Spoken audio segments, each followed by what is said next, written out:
Hi, we're live. Hi, everyone. I think I'm live. Waiting for YouTube to catch up. There we go. Hi, Rosie. Hi, Shella. How are you doing? I'm so glad you're here. That was an interesting talk we had in emails. Whew, man, I'm telling you, that thing is happening a lot lately. But anyway, hi, it is Thursday night. We are here for Toxic Bliss Breaking Free. This is our Thursday night series that we do. Jess is not here tonight, but we're going anyway.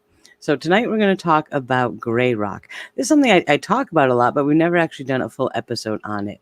So we're going to talk about what it is, why it works, how it works, and when you need to use it.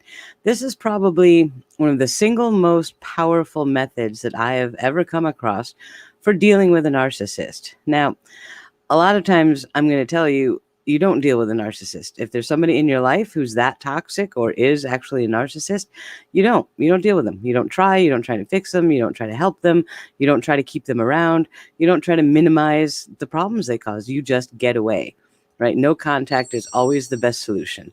However, there's a lot of times we can't go no contact with a narcissist. Suppose it's your boss at work or a coworker, or suppose you have to co-parent with your ex and they're a narcissist. You have to deal with them at times. And it sucks because they will not stop trying to pull out the tricks to ruin your life. This is kind of their thing. And they're very good at it, but every once in a while, you have to find a way to get through. You have to stop letting the arrows that they hurl at you pierce your armor and cause you more pain. And, sometimes you don't want to. You just want to punch them in the face, but you can't. So how do you deal with a narcissist when you can't go no contact? The only thing I've ever found that worked is gray rock. All right, so we're going to talk about what this is. I'm not sure who came up with this. It's not that new. It's something that's been around in the sphere of narcissism recovery for a long time. I'm not sure who coined the phrase. I probably should have looked that up, but it's a thing. So when I'm talking about gray rock, all right, the phrase itself is what you should imagine yourself as, right? Like a big granite stone, a big rock face, a cliff or something where impenetrable, right? Everything that they shoot at you is going to bounce off and you're just like, you show no reaction, right? And now a lot of times in healing and stuff, we talk about be the tree, right? Be calm, be centered, be focused. Well, in this case, we don't want to be calm, centered, and focused. We want to be a gray rock, right? So nothing can impermeate our sphere. And this gray rock thing, it's a little hard because sometimes you really have to steel yourself. Steel, rock, whatever. You really have to harden your shell and just let everything bounce and not even make facial expressions. Okay. The term gray rock means to become as a rock, to not be moved by anything these people try to do to you. And it's hard, especially if you're dealing with a boss and he calls you into his office and you're like, hey, boss, what's up? And they say, well, you blah, blah, blah, blah, blah, blah, blah. And they're reading you the riot act. You have to sit there like this, completely devoid of expression, completely devoid of body language that gives them any reaction whatsoever. Just, yep, okay, yep, okay. And then they may even push you. Like in my situation with one of my bosses many years ago, I was just like, yep, mm-hmm, mm-hmm. Whether he was yelling at me or whatever he was doing, I was just, mm-hmm, yep. And at one point, he became so frustrated by this that he yelled at me, aren't you listening to me? I was like, yep. That was it. That was all I would give him. I would not raise my eyebrows. I wouldn't smile. I wouldn't frown. I wouldn't look off center. I would just sit there, my hands folded and clasped together. And yep. Mm-hmm. Yep. Obviously paying attention, making eye contact, all of that. But do not give in to their pokes and prods and trying to get a reaction out of you. And it generally works really well. Excuse me. Got an itch in the back of my neck. Anyway. Moving on. So gray rock can be extraordinarily effective when you have to use it, especially with bosses, because you don't really want to argue with your boss. You don't want to get fired, right? But they're a narcissist. So what are you going to do? Complain to HR? HR isn't going to listen to you. This guy's a narcissist. They'll be like, okay, it's not a widely accepted thing even at this point in time. It's becoming more so. But it really isn't. So it's very hard to explain to someone who might be able to fix the problem what the problem is, because a lot of people will say you're crazy, especially if the toxic person has already gaslit whoever you're talking to. right? They may know the people in HR and have already told them, oh man, some of these employees, they drive me crazy. And they may have told them some stories so that when you go to HR, they've already heard about you and they're not going to believe what you say. Incredibly frustrating, incredibly. So the only thing that you can do is to protect yourself. Now, granted, I will admit that sometimes when you gray rock a very toxic person, it's going to piss them off, and there is a little bit of, joy you may take in that. I'm like, haha, made you mad. How does it feel? But you have to really try not to do that, because if you're doing it to provoke them, you're going to have a bad time. Okay. You're only doing it to protect yourself. So imagine you're sitting there with your boss and he's yelling at you for some God only knows what thing that he imagined you did again. And you just have to say, yep. Okay. Yep. I get it. And you do that for the entire conversation. And if they're not in that kind of mood, they'll just let you walk out of the office and be like, well, maybe they'll move on to somebody else. They'll pick a new target.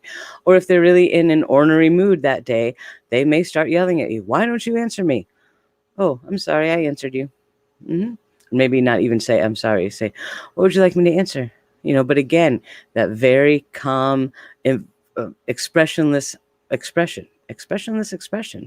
Yeah, try that. And just not feeding them. Because if they think they're getting a rise out of you, they're going to go for the jugular. If they think they're upsetting you, if they think they're making you almost cry, whatever they think that they're doing to you, if they see it, they will continue. So the only way to get them to stop is to totally become a gray stone. Okay. Now, it is harder than it sounds, because there are times when you'll be getting hollered at by this toxic person and you want to scream, you want to fight back, you want to defend yourself, you want to yell, or you want to run and hide, or you want to cry, or whatever one of the myriad emotions that they can bring out in you. They're very good at bringing out those emotions, but that's when you have to become that blank stone. That's right, Shella, blank, blank, blank. Nothing they say can make you feel anything. Not happiness, not joy, not sorrow, not anger, nothing, not a thing. And eventually, they will pick up on that. They will clue into it, and they will be like, all right, this isn't working. Now, hopefully, your best case scenario is that when that happens, they will just go find somebody else to bug, so there's that. That's what you're hoping for. Does that always happen? No, sometimes they'll try harder. Okay, now when you're gray rocking, usually in a personal relationship, either an ex or maybe you're currently dating someone that's a narcissist, but you can't get rid of them yet, or you're not ready to leave. How do you deal with it? You employ gray rock again, but it's a little bit different when you're like living with someone. All right, because you can't just walk out of their office or whatever. You have to live with them. All right, and when you start gray rocking them, they'll notice pretty quickly, because it'll be a very big change from your other behavior. And they'll start saying, what's wrong with you? Why aren't you answering me? What's wrong? Why don't you talk to me? What's going on? And they'll start poking and prodding and needling, and you have to fight it. You have to just be like, nothing. I'm fine. Nothing.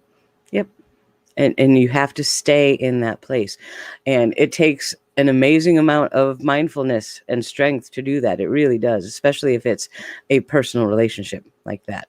But once they start noticing, if you don't crack, right, if you maintain your gray rock exterior, they'll try other tricks to get you out of it. They will lie to you. They'll gaslight you. They will tell you stories that they think might break your heart and make you cry. They'll say things that will really piss you off. They may do things that really piss you off, like throw out your favorite whatever, or destroy something you own that you prized or valued.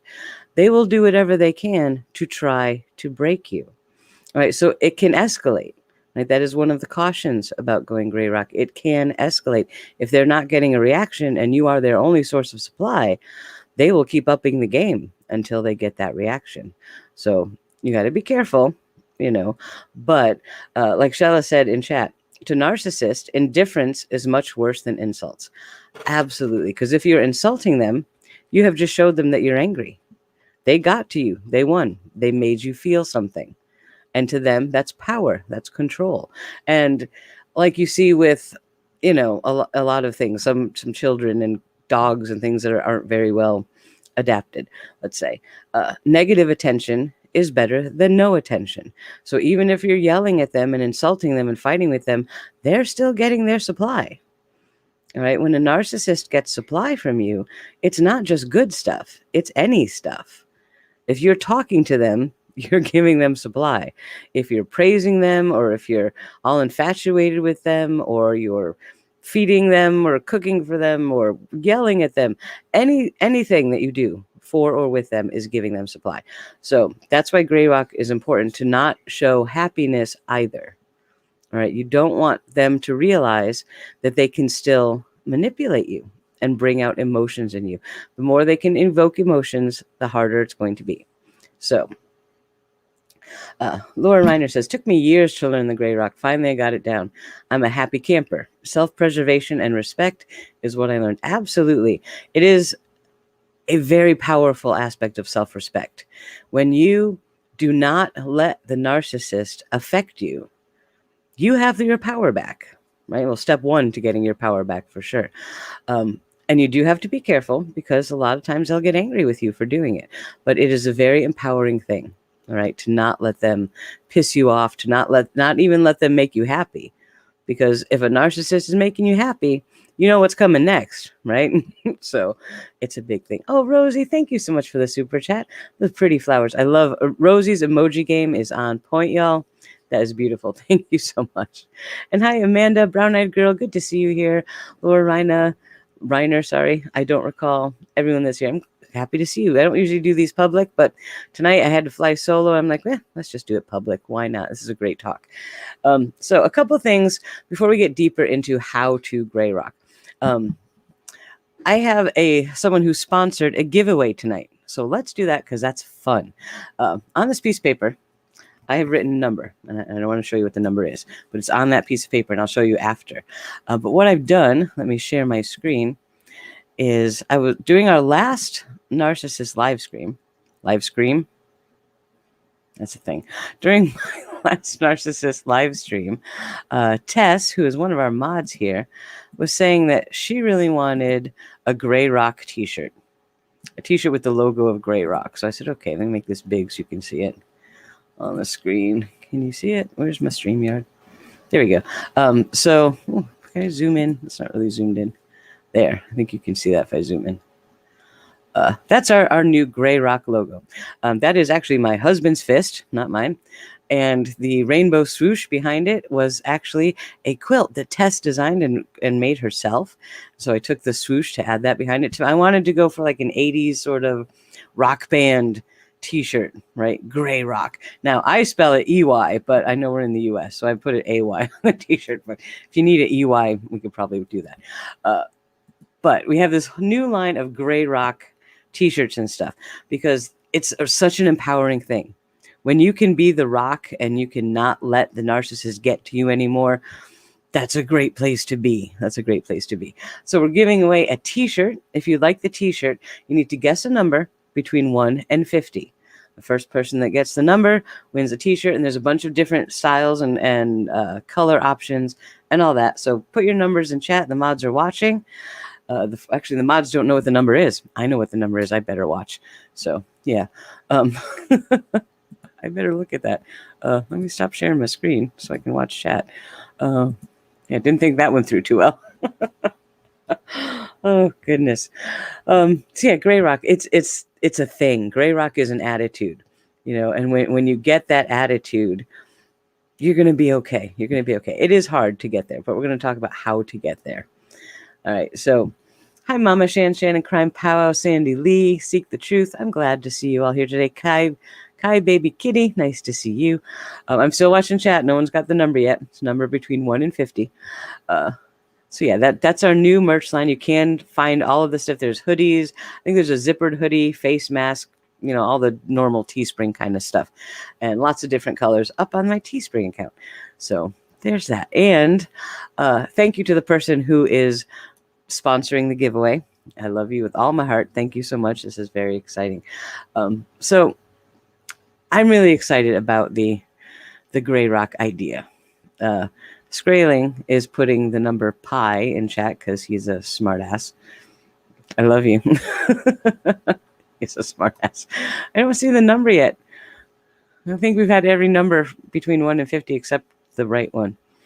So keep guessing. Oh, but yeah. Let's see. Crime Powwow says, I'm currently having to go through a Grey Rock experience at 57 with my adoptive mother. She's a narcissist. Oh, narcissistic parents. That is, to me, and even though I've been through a physically abusive relationship with a malignant narc, a narcissistic parent is still a nightmare. I am so sorry you're going through that. It's very, very hard to deal with. Very, very hard.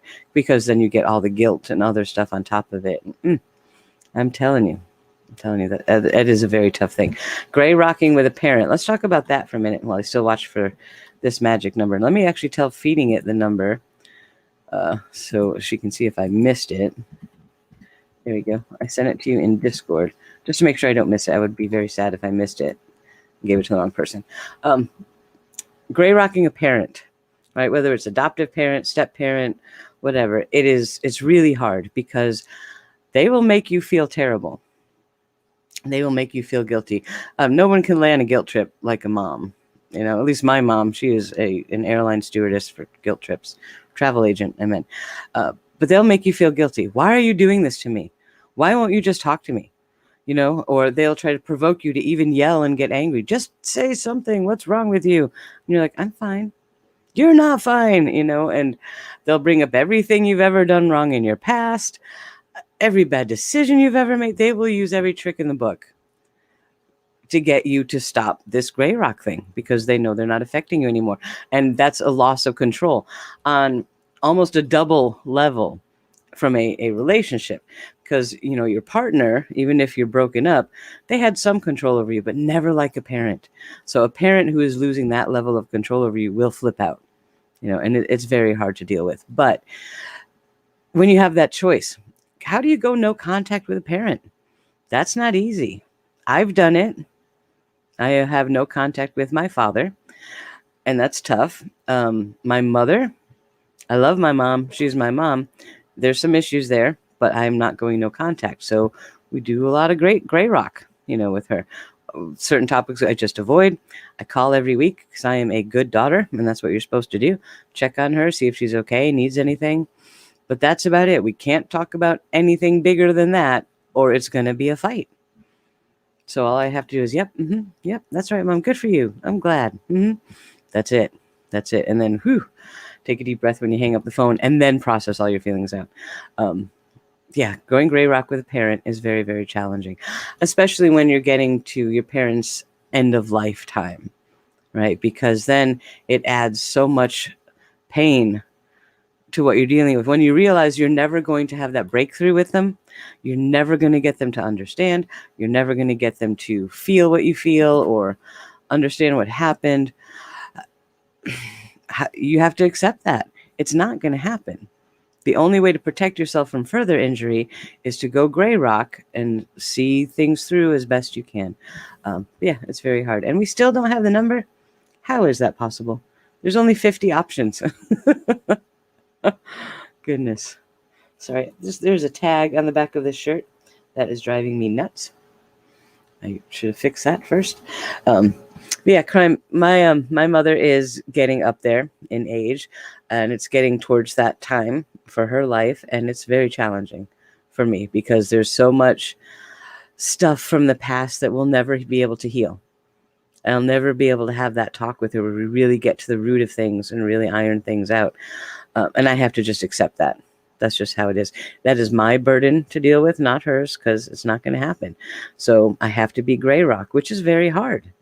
You know, because with a narcissistic, I have not had any alcohol, I promise. But with a narcissistic parent, what you're really wanting is that parent, right? What you're really wanting is that mom to be a mom, to be the nurturing, loving, wise mom. And you're not getting that, and you never will. And it hurts. It cuts really deep. So to have to gray rock and give up the hope for that it's not something to go through alone. It definitely is. That's something that will probably require a great deal of counseling just to get you through it, you know? So yeah, I get that. Crime says, but we will never get what we want from them. You're so right. Yep. Yep. I'll tell you a quick story about my mom. My mom is fun. All right. She was into all kinds of cool stuff. So much cool stuff when I was a teenager. Tons of really great arts and crafts things. She did doll houses like professionally for a while. She used to sew and she taught me how to make a quilt and just tons of crafty stuff. She loved to read and loved to learn things, loved going to museums and rock shows and all this stuff that I was interested in. I was completely like, oh, I just wanted to be by her side every minute of the day, right? I adored my mom. I worshipped her. I was a daddy's girl, but my dad left us when we were young. And then I was like suddenly mom's best friend. But my mom didn't really like that so much. She wanted her own life. She wanted her own friends. She just was not like into this. Okay. And that was hard for me because it was like, I just want to be with you because you're just so cool, but she was not that kind of mom. She wasn't the huggy, feely, emotionally, kind of mom. She was just, I'm going to work 60 hours a week to put food on the table and pay for your piano lessons. Can you leave me alone? I need some quiet. And that I would be gutted by that. Absolutely gutted. How can my mom not want to spend time with me? And so my whole life I was always chasing her. And there was one time when I had gotten a really good job in Boston. It was making a lot of money doing real estate. And for I think it was her birthday or Mother's Day. I think it was her birthday. I rented a limousine, drove down from Boston, picked her up, took her to New York City on a shopping spree, let her buy anything she wanted, drove the limousine. Well, I didn't drive, but we took the limousine back to Connecticut, dropped her off, and I went home to Boston because I thought maybe I'll win her affections that way. Right? Because that's what she always did for us kids. When we would get antsy, she'd just buy us some stuff till we'd be quiet and go away and be happy. So that's what I did for my mom, right? Okay, maybe that's a language she can understand.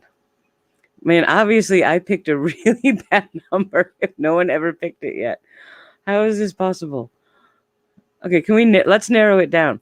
Pick a number between 20 and 40. Okay, we got to narrow it down because I don't want people to be here all night. Between 20 and 40 is the number. I picked the magic number that doesn't exist. That's funny. Oh. I'm watching. It's got to happen. It's got to happen any second. So yeah, I tried to buy my mother's affection, similar to the behavior that she taught me from doing it to us. And even that didn't work, and it was until I was in my 40s when I was like, you know what? It's not going to happen. It's just not going to. Oh, we got it. Be kind. Be kind has the magic number of 38. There's the number. See? Be kind. Congratulations. That's awesome. Finally, somebody guessed that number. I thought that would be an easy number because I like that number. But there you go. Feeding it or be kind. I know you're on Discord, so I will message you there to get your address and stuff. And we'll get you we'll get you to the Teespring site so you can pick your shirt and your color and your size and all that good stuff, and we will get it shipped to you. It may take a little while because the first printing of new merchandise can take maybe a week or two, but it'll get there. It'll get there for sure. So yay, congratulations to Be Kind. Be Kind has been here through this whole Toxic Bliss series, so that's really exciting. I'm really glad you won. Good job. Yay. All right, finally, we can all stop typing numbers now. We'll think of a better giveaway system because that's probably not the best giveaway system, but we did it. So let's get back to gray rock. Gray rocking a parent. I don't envy any of you going through that. It is not fun, but it's good. It is good. And I do recommend counseling if you're dealing as an adult with an elderly narcissistic parent, because you have to prepare yourself for the end of life cycle. It is going to be pretty traumatic. All right. So you need to get yourself in a place where you can get through it without absolutely destroying your psyche. Right. It's not easy. So you need help. And a counselor is a great way to get that help. Gray rocking is a great way, because if you keep your conversations with them, you can talk to them every day. As long as you gray rock it, you won't get into the deep, nasty stuff.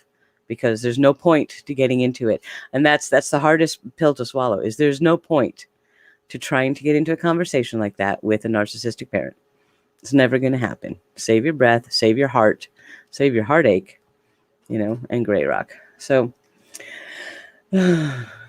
Mama Shan Shan says, pick a number between 1 to 5 because it's easier on the seniors. We'll do that next time.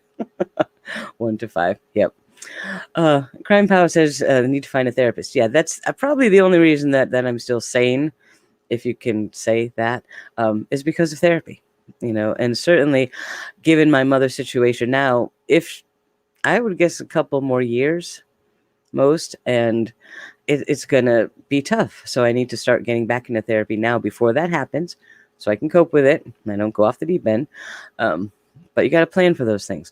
So yeah, that's dealing with a narcissistic parent. I still recommend Gray Rock because going no contact with a parent is just about impossible, even at my age. Now I'm no contact with my dad, but that's because he took off when we were kids. And I saw him a couple of times throughout my life. He wasn't really around a lot. The last time I saw him was about 10 years ago. He contacted me. He was living in a nearby state, so we went to visit for a while.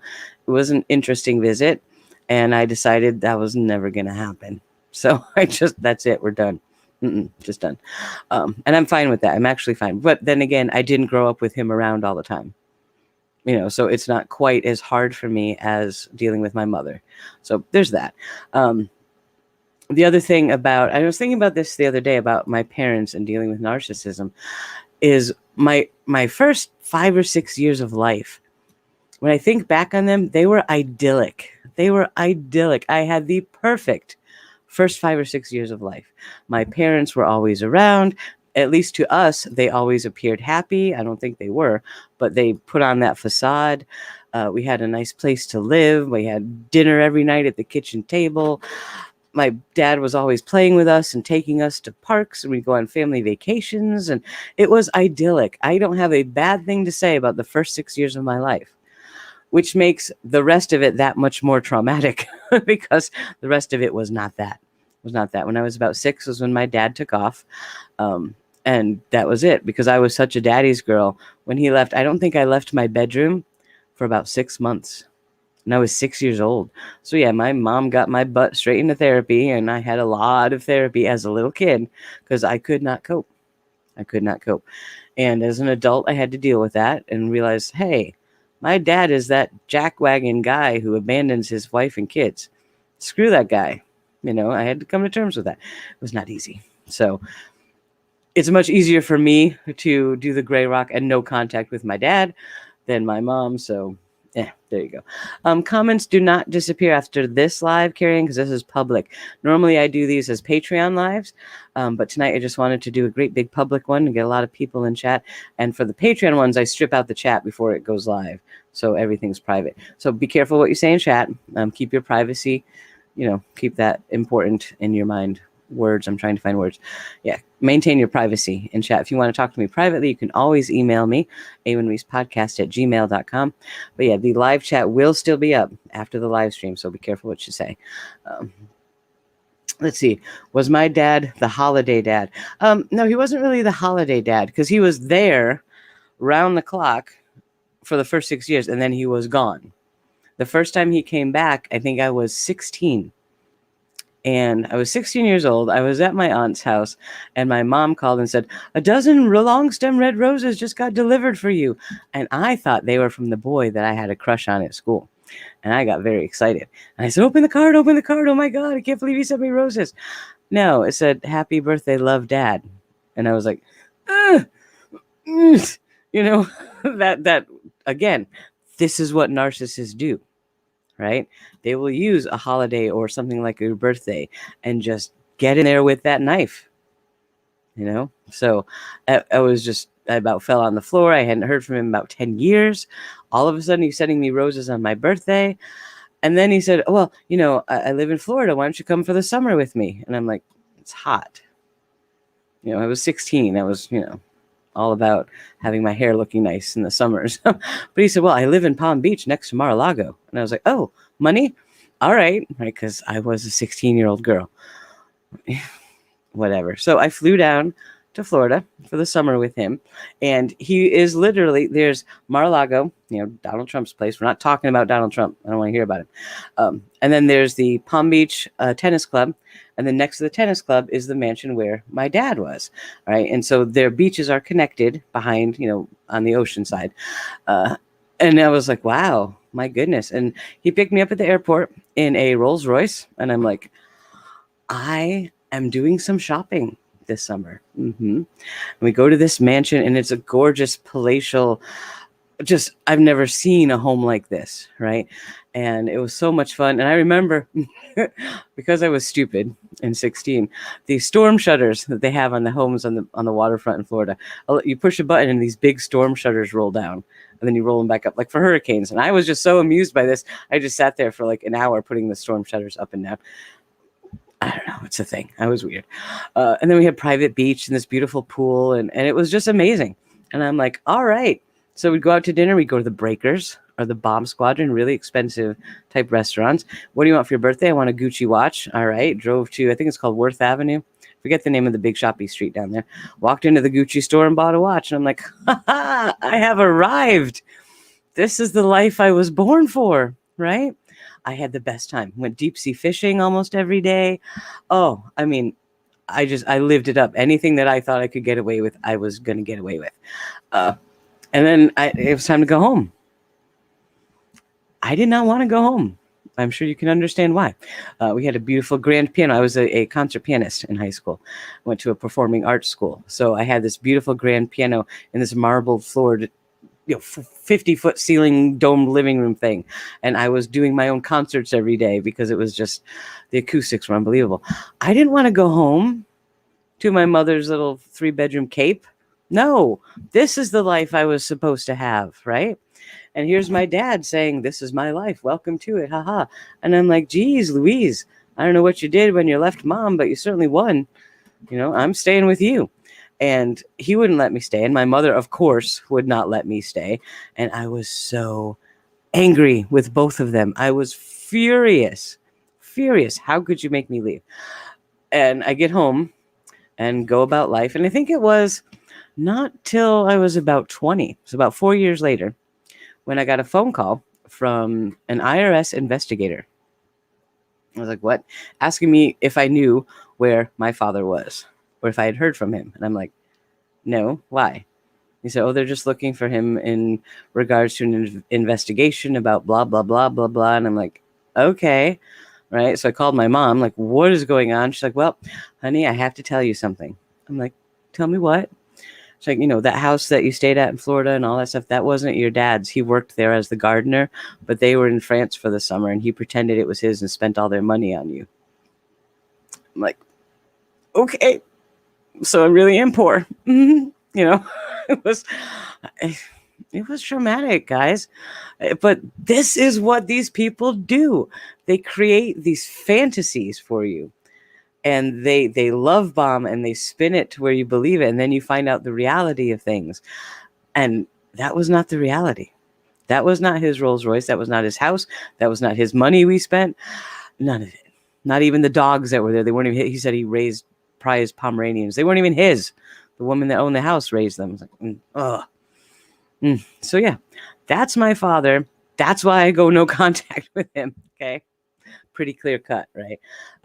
But and that and a lot of other reasons. But he also popped up about 10 years ago, and we went to Missouri to see him and tried to have an honest conversation with him. Like, hey, all that crap you did when I was little, what the hell's wrong with you? What? That never happened. Like, excuse me? So I never lived in Florida. And I'm like, dude, I have pictures. Oh, no. That wasn't me. You're confused about spending a summer in Florida with my dad and all these pictures. You see pictures. But he hadn't told his current wife about any of that. So he couldn't admit to it in front of her because that would have blown his story with her. Do you see how big this stuff gets? Right? And it was right then and there that I was like, all right, this is never going to happen. I cannot live with someone like that.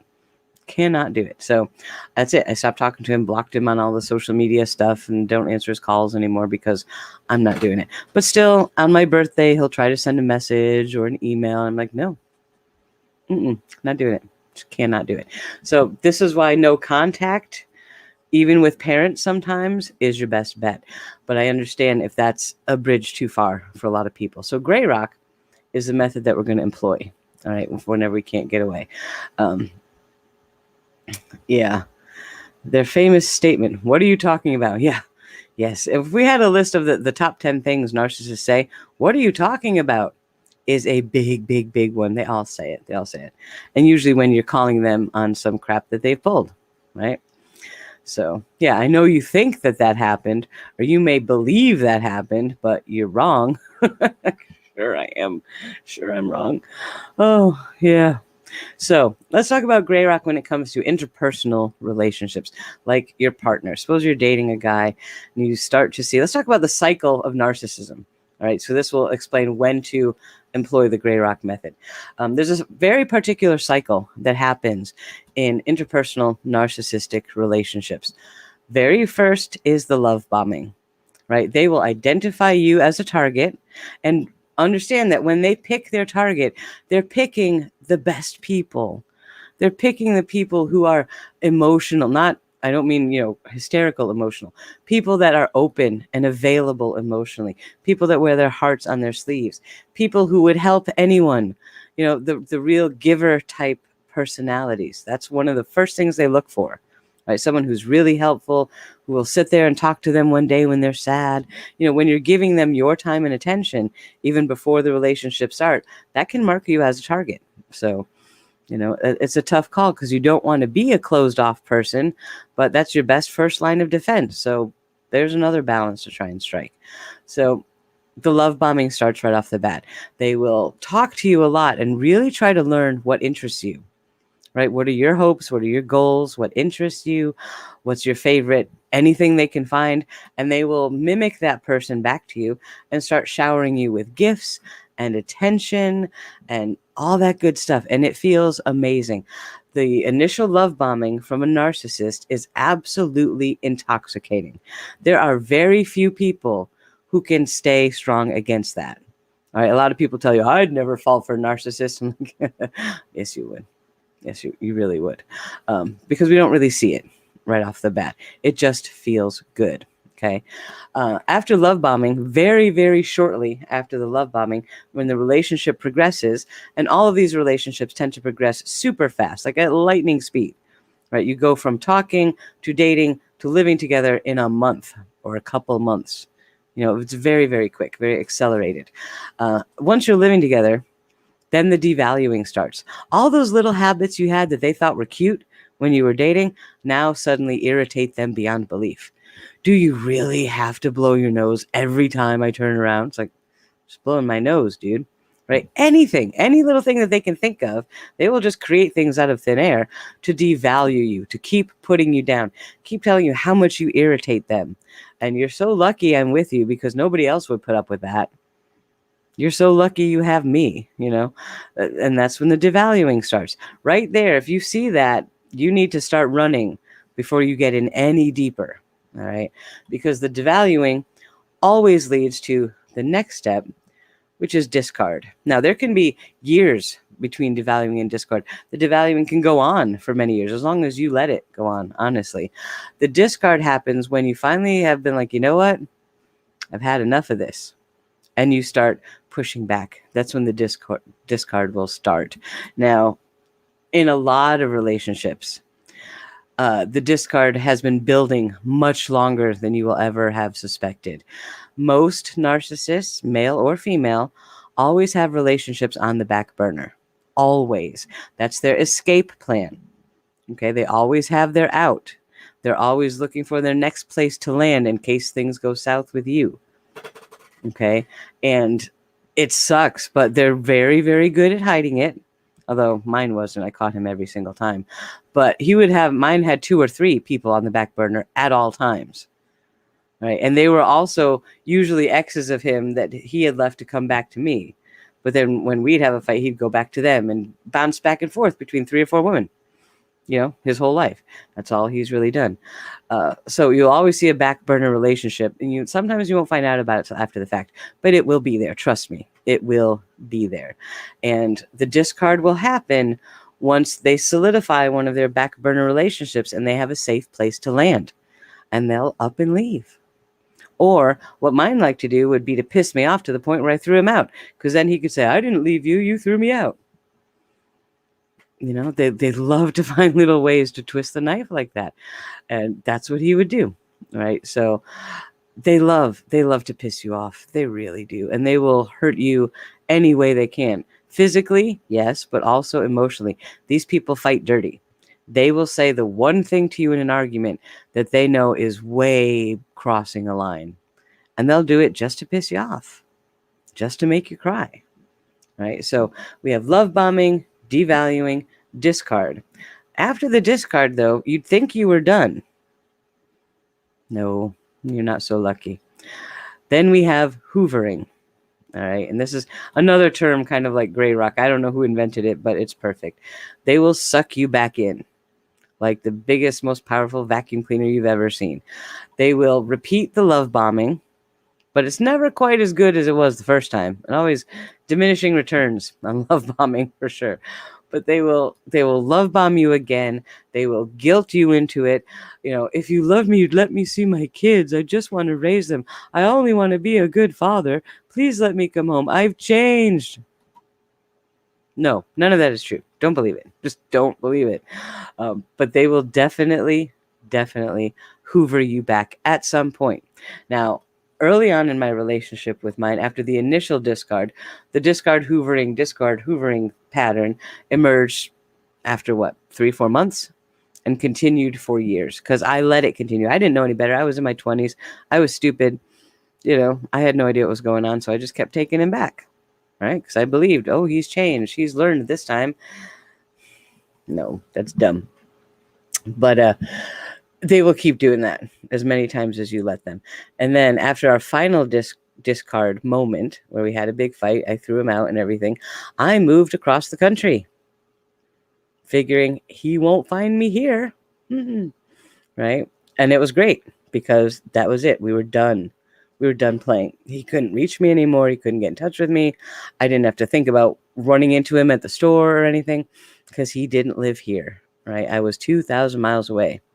Awesome. Now, not everyone can just up and move 2,000 miles away. I get that. If you can, good on you. Do it, you know. Okie dokie. Thank you for the super chat. I really appreciate that. And I'm glad you're here for this topic. It's good to see you again. So thank you for the support. So yeah, if you can move across the country, I recommend it very much so. But if you can't, I get it. So after the discard and I moved, I didn't hear a word out of him for 10 blissful years. I had a new husband. My kids were here. We were all safe. We were building a family and a life in another state. And I was happier than I've ever been. Until one day on Christmas Eve, where I got a message from LinkedIn. I'm like, LinkedIn? What? I remember I made a LinkedIn profile many years ago when I was doing video game reviews for a website. And I was like, LinkedIn? I haven't opened that in at least 5 years. And I said, well, what the heck's this? Right? So I go to LinkedIn. It's a message from him. Now, that may not seem shocking, but I have never used my real name on the internet because of him. There is nowhere you will find my real name on the internet because it was never safe. I never wanted him to find me. You know, my personal Facebook page is not my real name. LinkedIn, not my real name. Nothing. Because it wasn't safe. Okay, it was not safe for him to find me. So how did LinkedIn connect this Yahoo with my internet name that certainly didn't have my past addresses or anything? Not like my mom was there. I mean, how on earth did that happen? I will never figure that out. How LinkedIn put us together. I was not happy. I was a very unhappy camper. But it was one of those, I've changed. And it wasn't just I've changed. It was, I had brain surgery. I had a tumor. I'm all better now because it wasn't me. It was the tumor. I'm like, it's not a tumor. But that's what he told me. It was a tumor. And he had brain surgery and he's better now. He's in treatment. Like, treatment for what? He said bipolar disorder. I was like, you are not bipolar. That's nonsense, you know. But I was so angry that LinkedIn did that. So of course I deleted all my LinkedIn stuff. I was like, never again. I don't trust any of those websites ever. So I was pissed, and he found me, and I won't get into what happened as a result of that because that's for the ToxicBliss story episodes. But yeah, he found me again through one website, the only one on the internet that put us together. That's creepy. Like, I don't want to know who runs LinkedIn because that's a problem. But the discard will always lead to a Hoover, will always lead to at least another attempt at communication. So I know I got off track there. I'm sorry. But for any of you who have left a narcissist or a very toxic person, you can trust that at some point they will try to get back to you or get you back to them or whatever. They will try. They will never get up. It may be 10 years from now. It may be 15. But at some point, they will have lost whatever supply that they're dealing with now, and they will try to get you back. You know, it doesn't stop. They do not stop. So even though I haven't talked to my ex now for another 5 years, I'm waiting. One of these days, somehow it's going to happen, you know, because it always happens. So learning to gray rock is a really good way to prepare for that to happen. Now, I know one person in our community recently left their toxic partner, and I'm so proud of her. You know who you are. I am so proud of you. She had a plan. She did it the right way. She's ready. Okay. That gray rock is going to come in really handy when he starts the hoovering. Really handy. Because all I have to say is, especially if I don't know if they do, but if you share children, that's what they're going to use. I miss my son or my daughter. How could you do this to me? How could you hurt me? You're ruining their lives too. Oh, you're so terrible. Just let me see my kids. And if you don't respond to the sorrow plea, they'll try the angry plea. I'm going to take you to court. I'll sue you for everything you have. I'm going to get sole custody. Right? And you're like, come on. So if they can't make you sad and guilty, they'll try to piss you off and scare you. And if none of that works, then they'll escalate. You know, if they don't give up, they will just escalate, and you have to be prepared. But a good way to deal with those types of things is gray rock. Like when they say, I really want to see my kid. Well, please call my attorney. This is the number, and we'll work out our visitation dates. Period. No other words. No jerk. Don't put jerk at the end of it, or nothing. Nothing. Just please contact my attorney. Very businesslike, like you're writing to a business or something. Here's the name and number of my attorney. Please contact them at your earliest convenience so we can arrange visitation dates. Thank you. Goodbye. Done. Absolute gray rock. Okay. That is the only way when you have to deal with this. The best option is to let your lawyer deal with them. Say, please don't contact me. Please contact my lawyer directly. Then you don't even have to worry about it. Okay. So that can really help. But you need a lawyer who understands narcissism, or they'll turn your lawyer against you or something. You don't risk that. Make sure your lawyer understands. But gray rock is the best thing that you can do. You know, if they start to try to make you angry and threaten you and scare you, I'm sorry, please refer to my prior message, or please contact my attorney. Just repeat it until they stop talking to you. You know, but don't show any emotion. You know, you can't, because once you start showing them that they can still control you, you've lost. You've lost, because they will do everything they can. So gray rock in interpersonal relationships after a breakup is your best bet if you have to deal with them. Now, obviously, no contact is your best bet. But if you share children, you can't always do that. Now, for me, I was able to because of his arrests for domestic assault, felony domestic assault. You know, so I didn't have to deal with him. I never took him to court for child support because it wasn't worth it to me. It wasn't worth having to deal with him. I was like, nope, we're just done. He doesn't exist anymore. Done. So that was good. But if you can't do that, you have to deal with them. So gray rock is your only option. So we've talked a little bit about how to gray rock with employers, because that's really tough, because you don't want to quit your job because of some narcissist. But a lot of times it comes to that, you know. Gray rock with parents, which is probably one of the hardest things. Gray rock with personal relationships. Now, if you haven't broken up with the person and you're gray rocking them, it's still a very good act of self-preservation, because you're never going to ruffle them, except from the fact that they're going to get angry that you're gray rocking them, because they're not getting a rise out of you and they'll get angry. But if you're consistent enough, and if you can maintain it long enough, they will honestly get bored and go find someone else. Now, you may feel guilty that you're, sending them off to somebody else and they're going to ruin somebody else's life. They're going to do that anyway. That's not your problem. Your job is to take care of yourself and keep yourself safe. Okay. There's no like national narcissist database where you can register them and warn other people not to date them. There should be. It's not a bad idea. But yeah, you cannot protect everyone from them. Okay, so gray rock, and hopefully they'll just get bored and go away. But be careful. If you find that it is triggering them a little too much, you need to be safe. And you could be triggering them too much and end up hurt. So be very careful. And gray rock only for as long as you have to get your plan in place to leave. Okay, it is not safe to stay in a relationship with a narcissist if you're gray rocking them for a long time. It's just not safe. Okay, so be careful with that. But let's talk about when you have narcissistic children. All right, this is another aspect of narcissistic relationships that is impossible to deal with. It is so hurtful and traumatizing. I'm really glad I've never gone through it because I don't know how I would handle it. But if you have a child that is very toxic or a narcissist, you have to do the gray rock with them too, because no mother's going to abandon their child. I suppose there are some circumstances, but in general, you're not going to. You're not going to just write off your kid and be like, no contact, get away. It may come to that at some point. Let's hope it doesn't. But gray rock is certainly your best bet.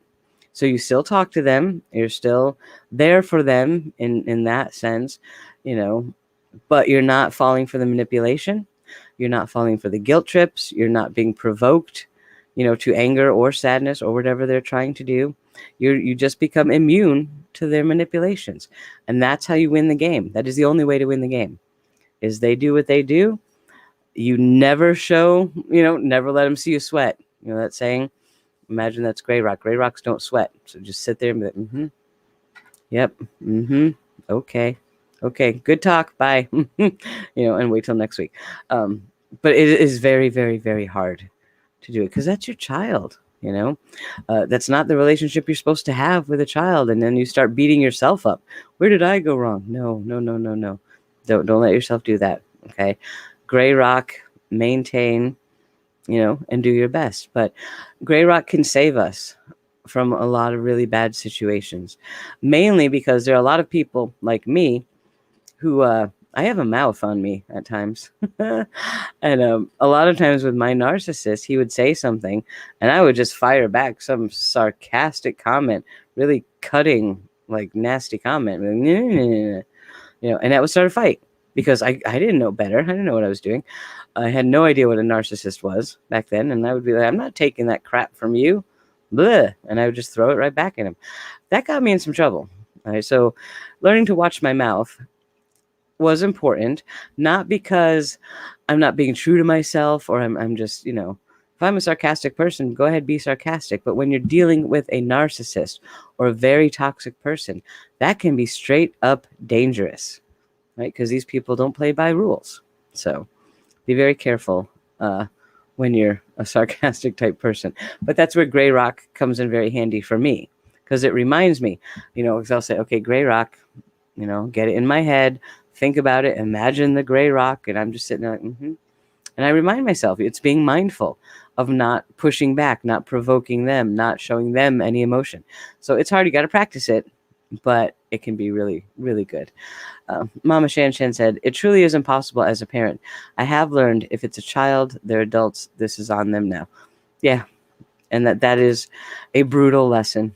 It is brutal. There's no question about it. And there's no good answer for it.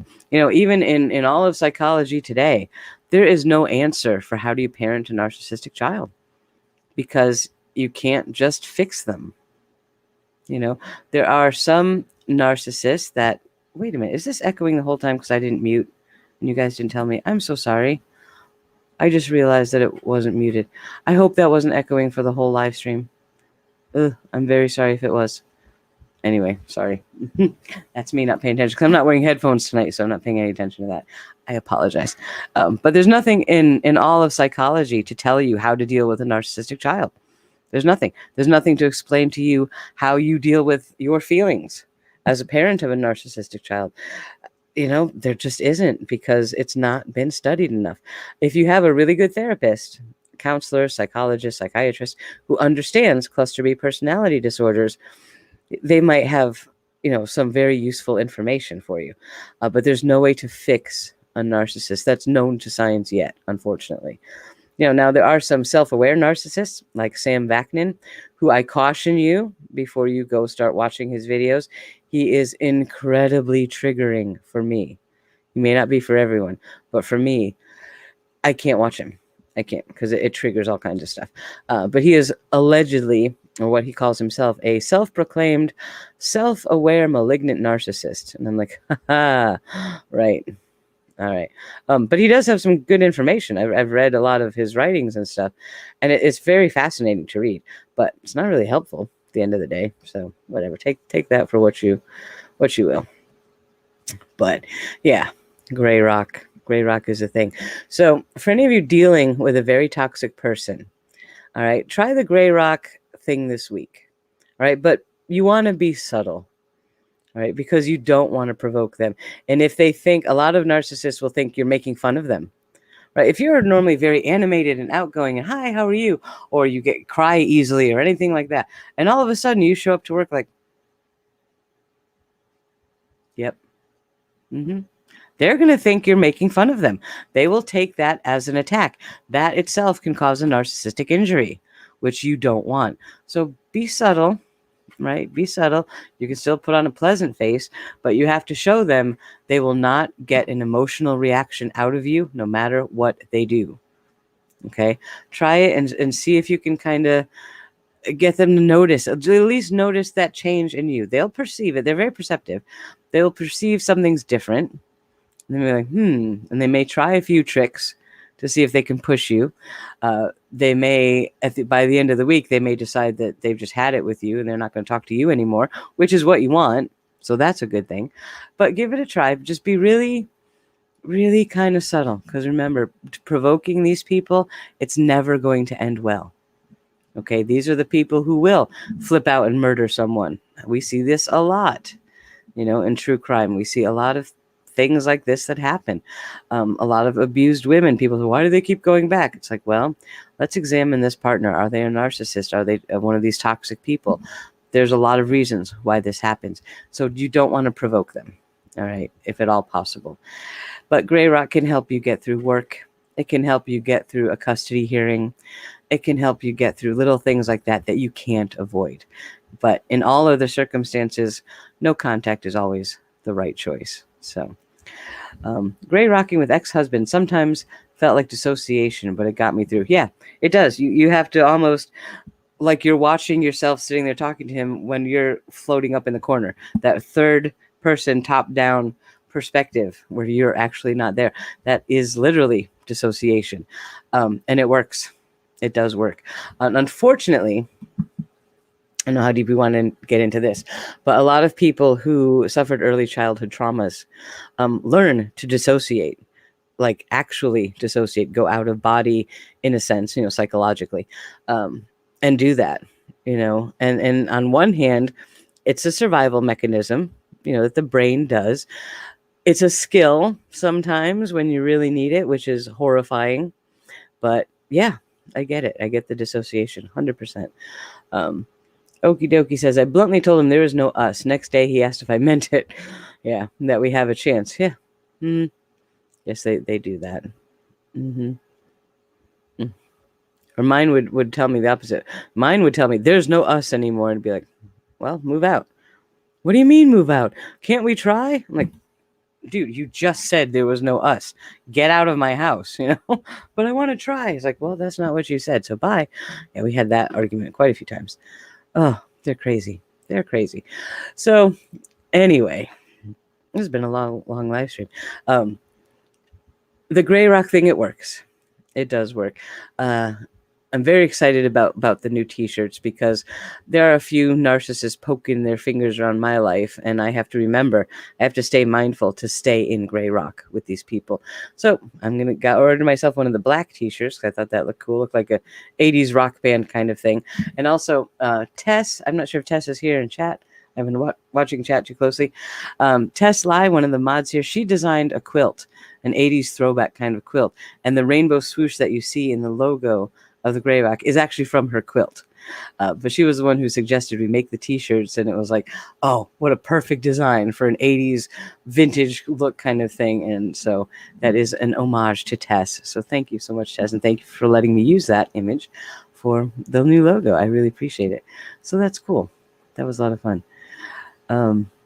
He swears I said we could try again. Well, yeah, of course they do. Of course they do. They have an entire conversation with you in their memory files that you never actually had. And they will use it at any point. And you're like, I never said that. Yes, you did. You just don't remember. You have a bad memory. I'm like, no, I actually never said that.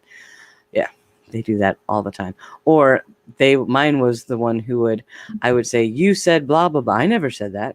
I'm like, yeah, even if I recorded it, there were times when I had recorded conversations and he would tell me he never said that. Even while I'm playing the tape for him. We would talk on the internet a lot if he wasn't living with me at the time. And I never said that, and I'd copy and paste his message. You said it right. I didn't say it. You faked that image. That's not even real. I'm like, oh my God. Can you stop? Yeah, the gaslighting is real. Definitely real. So yeah. Bought my first answer machine because of my ex, who would call and plead or read scripture, only certain verses. That's a thing. Yeah, cell phones are much better these days. Much easier to avoid this stuff. Oh. All right, so that's all we're going to talk about for tonight, all the Grey Rock stuff. If you have any questions or if you're struggling on how to make it work, reach out to us. Let us know. We are all in Discord. You can join us there. It's free to hang out and chat all day long. We can even do voice chats and video chats there. You can email me. I'm on Twitter, Facebook, all that good stuff, so you can find me. But Grey Rock is something to learn about. You know, I'm sure Dr. Ramani has some videos. I love her. I absolutely adore Dr. Ramani. So yeah, Grey Rock is a good thing to learn. Definitely a skill when you're trying to deal with these toxic people. So I hope it will help you, and I hope it will keep you a bit safer, because that's what we got to do. We got to stay safe from these people and keep our hearts safe. So, wait, Star has a comment. My son is a narcissist. He is in prison, but he gets out in August. He is there for domestic abuse. He threatened to kill me before. He has written to me from the prison, but I just stay neutral. That's going to be tough. Do you have a plan for how you're going to deal with it when he gets out? Because he is probably going to contact you. You know, okie dokie. Thank you again. Oh my goodness. Thank you for the validation. You are so welcome. You really are. Because I remember when I went through this relationship, I didn't know what it was called. I didn't know it was narcissism. I thought I was crazy or I was the bad one. It wasn't until I got on the internet 20 years ago when I started realizing what narcissism was. And it's like, wait a minute, that sounds like what I went through. And suddenly I found a community of people who had gone through the same things, even to the point where our exes pretty much used the same scripts. I was like, he said that to you, or he did that to you. He did that to me too. Was it the same guy? You know, but that level of validation is so important in your healing process to know it's not you. You're not crazy. You're not dumb. You're not a bad person. You are a wonderful person, which is exactly why they picked you, because you are a fantastic person. So, yeah, you are so welcome. And I'm so glad you came for this chat tonight. Okie dokie. That is great. So, anyway, I'm glad you found it helpful, Catherine. That is really good to hear. Now, I do this series every Thursday. I'm probably just going to start doing it public, because this is a big topic. And certainly in true crime, we see a lot of toxic people and a lot of narcissists. So why not? So I'll probably start doing it publicly every Thursday, which means I'll do something else on Patreon. So stay tuned over there for something new coming up. But yeah, this is a big talk. And if you want to talk about this topic, share your story, please come over to Discord. I have a separate section of Discord that is by invite only, to keep it private, so you can really talk about your story without worrying about it being out in the public sphere.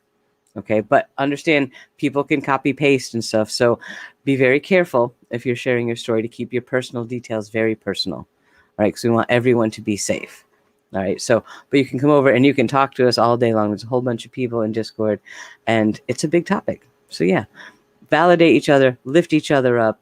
We're all in this together. We've all seen some shit. So now we can get through it together. So thank you to all the mods who have been here. Tess, thanking you for your design. Thanks to the super secret mod who donated the t-shirt. Congrats to Be Kind. I will make sure and get with you, or please drop me an email. Actually, I have your email. I will email you so we can get your t-shirt picked out and get it sent on your way.